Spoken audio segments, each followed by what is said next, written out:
सागर में सरिता समाने लगी। ओ राणा ने विष दिया मानो अमृत पिया, मेरा सागर में सरिता समाने लगी। दुख लाखों सहे मुख से गोविंद।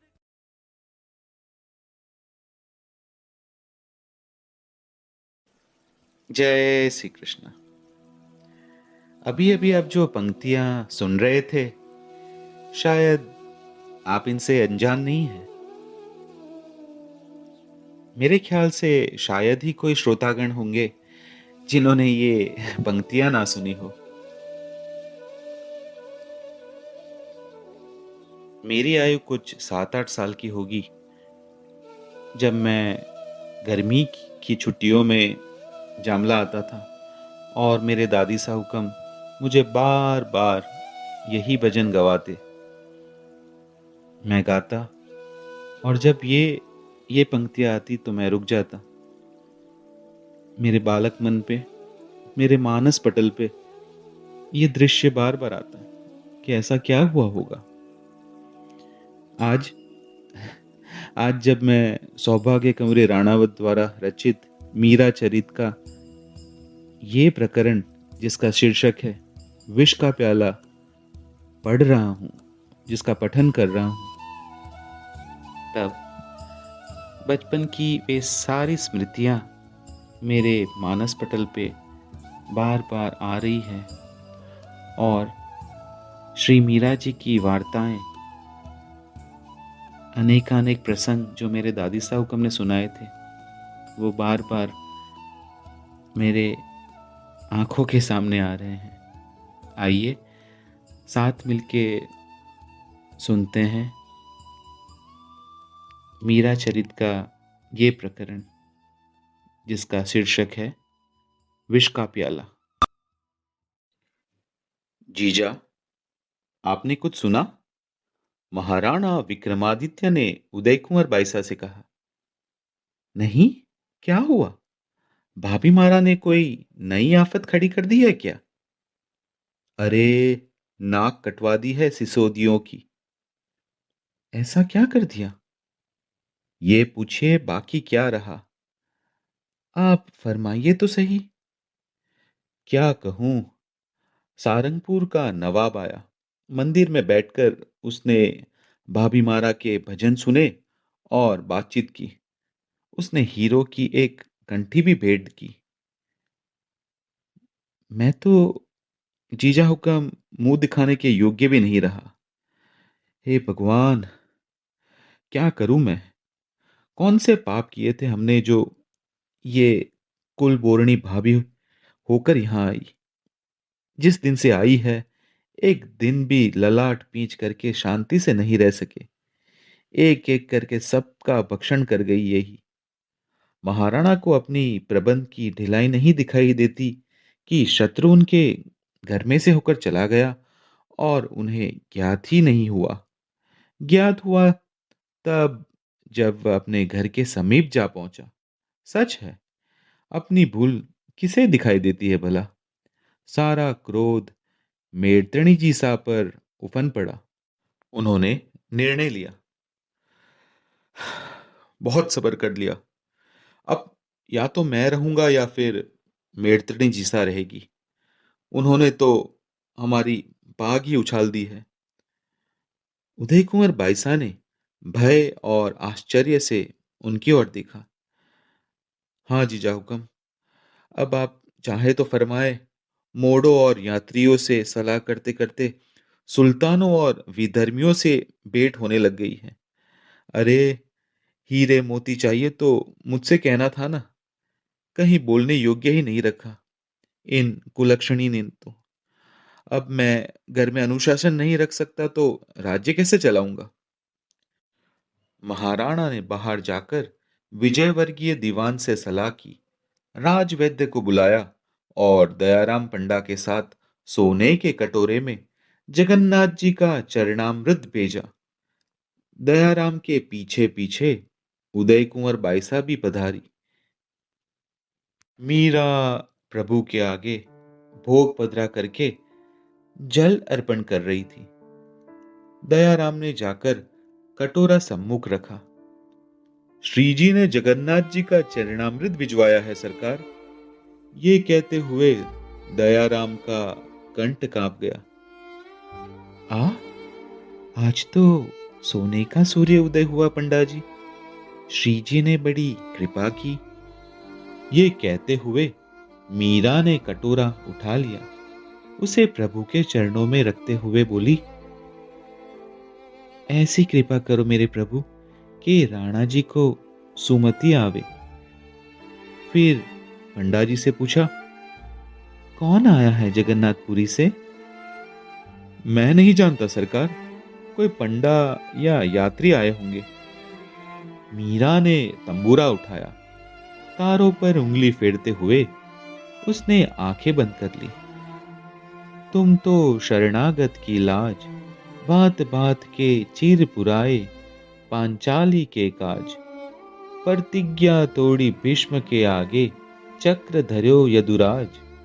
मीरा के प्रभु गिरधर नागर, दीन बंधु महाराज। चंपा, गोमती आदि दासियां थोड़ी दूर खड़ी हुई भय और लाचारी के साथ देख रही थी कि इन चरणामृत लेने वालों के और कभी भोलेपन की सीमा सी अपनी स्वामिनी को, जो सभी को अपनी ही समान सीधा और निश्चल समझती है। उनकी आंखें भर भर आती। क्यों सताते हैं इस देवी को ये सब राक्षस? क्या चाहते हैं इनसे ये? भजन पूरा हुआ तो आंखें उगाड़ करके मीरा ने दोनों हाथों से कटोरा उठाया और मुस्कुराते हुए मुख से लगाया। उदय कुंवर बाईसा देख रही थी कि भाभी का वह शांत स्वरूप, निश्चल मुस्कुराहट, प्रेम पूर्ण नेत्र, आरसी की भांति उजले ही के वे छलहीन बोल और भगवान पर अथाह विश्वास।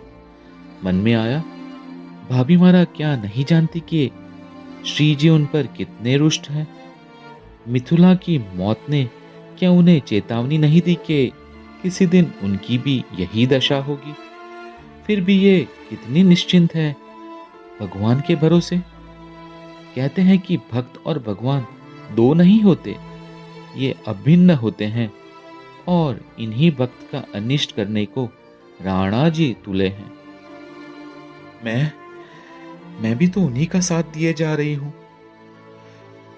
यदि भाभी मारा मर जाए तो मुझे क्या मिलने वाला है?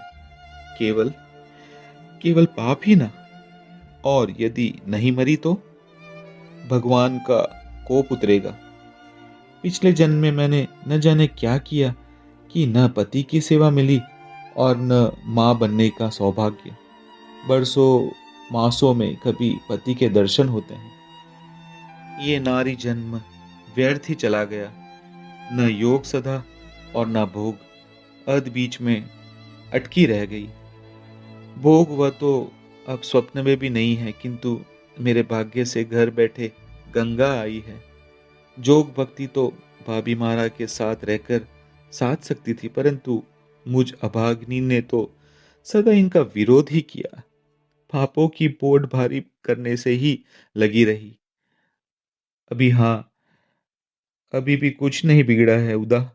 चेत जा, अभी भी प्रायश्चित कर ले। मानव जन्म अलोना बीता जा रहा है, इसे संवार ले। तू लोहा है उदा, लोहा है। इस पारस का स्पर्श होते ही स्वर्ण बन जाएगी। ये कपूर यदि उड़ गया तो तू सड़े खाद सी गंधाती रह जाएगी। ये अवसर मत खो उदा। राणा जी तो मतिहीन है। दाजीराज और बावजी हुक्म क्या पागल थे, जो इन्हें सारी सुविधाएं प्रदान करके प्रसन्न करने का प्रयत्न करते थे? उस समय राजकार्य भी कैसे ढंग से चलता था। और आज आज नहीं नहीं, दीवान जी की ही अकल चली गई है। सारे उमराव रूठे बैठे हैं। इसकी वजह इसकी वजह क्या हो सकती है? इनके ओछेपन से। फिर मैं क्यों उनके साथ जुड़ी हुई हूँ? क्यों ना भाभी मारा के साथ रहकर काया का कल्याण कर लूं? अब भी समय है। चेत जाऊदा, चेत। अवसर बीतने पर केवल पछतावा ही शेष रह जाता है। भजन पूरा हुआ तो मीरा ने कटोरा होठों से लगाया। तभी उदय कुंवर बाईसा चीख पड़ी, भाभी मारा, भाभी मारा, रुक जाइए। काहे वियो बाईसा? मीरा ने नेत्र खोलकर पूछा। ये विष है भाभी मारा, आप मत आरोगो। उन्होंने समीप जाकर भाभी का हाथ पकड़ लिया। विष? आप जागते हुए भी सपना देखती हैं क्या? ये तो श्री जी ने जगन्नाथ जी का चरणामृत भेजा है। देखिए ना, अभी तो पंडा जी सामने खड़े हैं। मैं कुछ नहीं जानती भाभी मारा, ये जहर है, आप मत आरोगो। उदय कुंवर बाईसा ने रुंदे कंठ से आग्रह किया।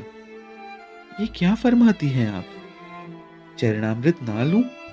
कौन जाने कैसे तो आज मेरे लालजी सा को भगवान और भाभी की याद आई है, और आज ही मैं उनकी भेजी हुई सौगात पाछी फेर दूं।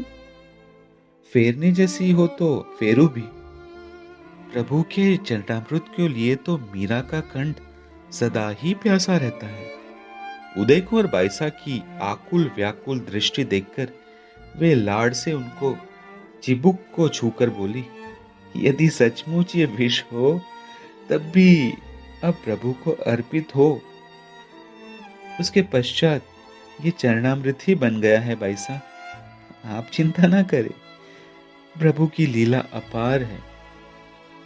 उनकी सामर्थ्य को कौन पहुंच और आंक सकता है? वे जिसे जीवित रखना चाहे उसे कौन मार सकेगा? मरने और जीने की डोर भगवान के हाथ में है।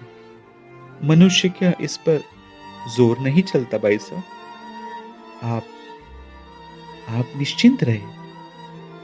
उन्होंने कटोरा होठों से लगाया और पलक झपकते ही खाली करके पंडा जी के सामने सरका दिया और कहा, ले पधारे। पंडा जी ने कांपते हाथों से कटोरा उठाया और डगमगाते पदों से चले गए। मीरा ने फिर इकतारा उठाया और हाथ में करताल ले खड़ी हो गई। चंपा, घुंघरू ला, आज तो प्रभु के सम्मुख नाचूंगी मैं। चंपा ने चरणों में घुंघरू बांधे और उन्होंने पद भूमि पर रखा। छन्न छन्न छन्न ये इकतारे की झनकार के साथ गाने लगी। पग घुंघरू बांध मीरा नाची रे, मैं तो मेरे सावरिया की आप ही हो गई दासी रे। लोग कहे मीरा भई बावरी, न्यात कहे कुल नासी रे। बिसरो प्यालो राणा जी भेजो, पीवत मीरा हासी रे। मीरा के प्रभु गिरधर नागर, सहज मिल्या अविनाशी रे। दासियां आंखों में आंसू भरकर निश्वास छोड़ रही थी और उदय कुंवर बाईसा का आश्चर्य उनके हृदय को मथे जा रहा था। भजन पूरा करके मीरा ने धोख दी। हृदय का उत्साह थमता नहीं था। विक्षिप्त की भांति उन्होंने मूरत को छाती और गालों से लगाकर प्रीत की अनगिन मोहरें लगा दी। उदय कुंवर बाईसा उठकर धीरे धीरे बाहर चली गई। बाईसा हुक्म, ओ बाईसा हुक्म। दासियां उदय कुंवर बाईसा के जाते ही रोती हुई एक साथ अपनी स्वामिनी के चरणों में जा पड़ी। ये आपने क्या किया? अब क्या होगा? हम क्या करें? क्या हुआ हो बावरी? क्यों रो रही हो तुम सब? उन्होंने उनकी पीठ सिर सहलाते हुए पूछा। आपने जहर क्यों आरोग लिया? मीरा हंस पड़ी। जहर कब पिया पागल? मैंने तो चरणामृत पिया है। विष पिया होता तो मरना चाहती अब तक? उठो, चिंता मत करो, भगवान पर विश्वास करना सीखो। ये एक प्याला विष का मेरा क्या कर सकेगा? प्रहलाद को तो सांपों से डसवाया गया, हाथियों के पांव तले कुचलाया गया और आग में जलाया गया। पर क्या हुआ? ये जान लो कि मारने वाले से बचाने वाला बहुत बड़ा है। भाई साहब हुक्म, अपने मेड़ते चले जाएं। चंपा ने आंसू ढरकाते हुए कहा। क्यों भला? प्रभु मेड़ते में है और चित्तौड़ में नहीं बसते? ये सारी धरती और इस पर बसने वाले जीव भगवान के ही निपजाए हुए हैं। तुम भय त्याग दो, भय और भक्ति साथ नहीं रहते। पी लिया? महाराणा विक्रमादित्य ने पूछा। हाँ दाता, दयाराम पंडाजी ने कहा। क्या बात है पंडाजी, ऐसे क्यों हो रहे हैं? कुछ नहीं हुक्म। कुछ तो है। जब कुरानी सा अरोगने लगी तो बाईसा हुक्म ने अर्ज कर दिया कि मत अरोगो भाभी मारा, ये तो विष है। ये सुनकर मेरी तो पिंडलियां कांपने लगी सरकार, कि ड्योढ़ी पर बैठे ये सब मेड़तिया राठौड़ अभी मेरे टुकड़े टुकड़े कर देंगे। किंतु कुरानी सा तो उनकी बात सुनकर हंस पड़ी, उल्टे बाईसा को समझाने लगी कि आई हुई मौत टलती नहीं और दूर हो तो खींचकर कोई पास ला नहीं सकता। आप चिंता न करें।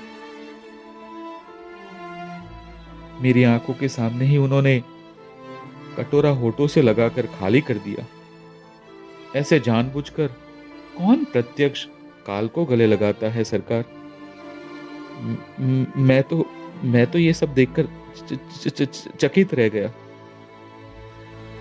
गले लगाया सो तो उसके साथ जाना ही पड़ेगा। महाराणा बोले। 2 घड़ी में सुन लेना कि मेड़तनी जी सा बड़े घर पहुंच गई है। पर जीजा हुक्म को ये क्या सूझी के उन्हें कह डाला।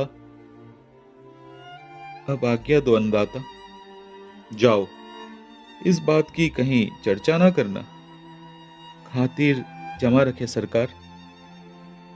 उसके जाते ही उदय कुंवर बाईसा पधारी, सूखा मुंह, बाल पर पसीने की बूंदे और सांस जैसे छाती में समा नहीं रही हो। उन्हें देखकर महाराणा ने अपना मनोरथ पूर्ण माना। मुस्कुराते हुए उन्होंने पूछा, क्या हुआ जीजा हुक्म, काम हो गया ना? उदय कुंवर बाईसा ने अस्वीकृति में माथा हिला दिया। हैं? भाभी मारा जीवित है? उनकी आंखें आश्चर्य से फैल गई। हाँ हुक्म, दयाराम पांडे के साथ मैं भी तमाशा देखने गई थी। चरणामृत का नाम सुनकर वे बहुत प्रसन्न हुई। प्याले को ठाकुर जी के चरणों में रखकर उन्होंने एक भजन गाया और फिर प्याले को उठाकर होठों से लगा लिया। ये देखकर मुझसे रहा न गया। दौड़कर मैंने उनका हाथ थाम लिया और कहा कि मत अरोगो भाभी मारा, ये जहर है। किंतु वे ना मानी, उसे सहज पी लिया। उनके मुख पर दुख या असंतोष की एक रेखा तक नहीं आई। सहज शांत प्रसन्न मुख से उन्होंने वह हलाहल पान कर लिया। कटोरा लेकर पंडा जी इधर आए और वे आनंद में मतवाली होकर और पांव में घुंघरू बांधकर नाचने लगी। भजन पूरा करके वे भगवान पर बलिहार हो रही थी। फिर मैं इधर चली आई। वे सचमुच भक्त है हुक्म, हमें नहीं सताना चाहिए उन्हें। वे जैसे भी रहना चाहिए, आप रहने दीजिए। वाह वाह जीजा हुक्म, वाह, आप भी आ गई ना उस जादूगरनी के जाल में। वेद ने अवश्य कुछ चतुराई की है, अभी बुलाता हूं उसे। प्रहरी, उन्होंने पुकारा, वेद जी को बुलाने के लिए भेज किसी को। अभिवादन कर पीछे की ओर चलता हुआ प्रहरी कक्ष से बाहर हो गया। क्या बात हो गई होगी? वैद्य जी मुझसे तो झूठ नहीं बोल सकते। वे तो कह रहे थे कि इतना विष हाथी को पिला दिया जाए तो वह भी आधी घड़ी में मर जाएगा। यहाँ तो 2 घड़ी हो गई। आने दो, मालूम हो जाएगा। सारी चतुराई अभी निकाल दूंगा। महाराणा सोच में डूब गए। आज्ञा हो अन्नदाता। वैद्य जी ने उपस्थित होकर अभिवादन किया। तुम तो कहते थे कि इस विष से आधी घड़ी में हाथी भी मर जाएगा, किंतु यहाँ तो मनुष्य का रोम भी गर्म ना हुआ। महाराणा उफन पड़े। ये नहीं हो सकता है हुक्म। मनुष्य के लिए तो उसकी 2 बूंदी बहुत है। ऐसा लोहे का मनुष्य कौन है, मुझे बताने की कृपा करेंगे अन्नदाता। ये बात मैं किसी प्रकार मान नहीं पा रहा हूं। वैद्य जी ने आश्चर्य से कहा। चुप रह नीच हरामखोर। राणा जी दांत पीसते हुए बोले। मेरा ही दिया हुआ खाता है और मुझसे ही चतुराई करता है। बड़े भाभी मारा को आरोग्य था ये, पर वह तो मजे से नाच गा रही है। भक्तों का रक्षक तो भगवान है अन्नदाता। 4 हाथ वाला जहां रक्षा करता है, वहां 2 हाथ वालों की क्या चलेगी हुजूर। अन्यथा मनुष्य के लिए इस कटोरे में शेष बची ये 2 बूंदे ही पर्याप्त है। फिर वही बात। महाराणा गरज उठे। झूठ बोलकर मुझे भरमाना चाहता है। ये 2 घूंट तू ही पी जा, देखूं तेरी बात में कितनी सच्चाई है। मैं अंधा। वैद्य जी का मुंह पीला पड़ गया। हाँ, तू पी उसको कमीने। मुझे ही धोखा देना चाहता है। अरे अंधाता, मैंने मैंने धोखा नहीं दिया।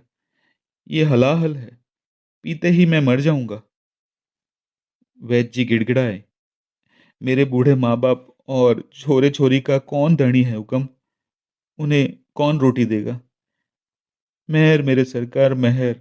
मैंने हुजूर मैंने हुजूर को कोई दगा नहीं दिया है। वैद्य जी रोने लगे। ये त्रिया चरित्र मुझे नहीं सुहाते। चल पी इसे। कांपते हाथों से वैद्य जी ने कटोरा उठाया और भीत की ओर स्थिर दृष्टि से देखते हुए बोले। मेरे नारायण, तुम्हारे भक्त के अनिष्ट में मैंने सहयोग दिया, उसी का दंड हाथों हाथ मिल गया प्रभु। किंतु मैं अनजान था। मुझ पर नहीं, मेरे अनाथ बालकों और बूढ़े माता पिता पर कृपाएं बने रखना स्वामी। उसने कटोरा ऊपर उठाकर मुंह खोला। विष की 2 बूंदें टप टप जीभ पर टपक पड़ी। थोड़ी देर में कटोरा हाथ से छूटा और वह जनजनाता हुआ दूर जा गिरा। वैद्य जी की आंखें चक्कर खाने लगी। मुंह खुल गया और एक हल्का सा चक्कर खाकर वे भूमि पर जा गिरे। 1-2 बार हाथ पैरों ने खींचातानी की। गले से अस्पष्ट आर्तनाद फूटा। गर्दन लुढ़क गई और आंखें फट गई। महाराणा ने पहले तो समझा कि नखरे कर रहा है, किंतु जब गर्दन ढल गई तो उनके मुख से निकला। अरे, ये क्या सचमुच मर गया। उन्होंने प्रहरी से वैद्य जी को उठा ले जाने के लिए कहा और उनके घर समाचार भेजा।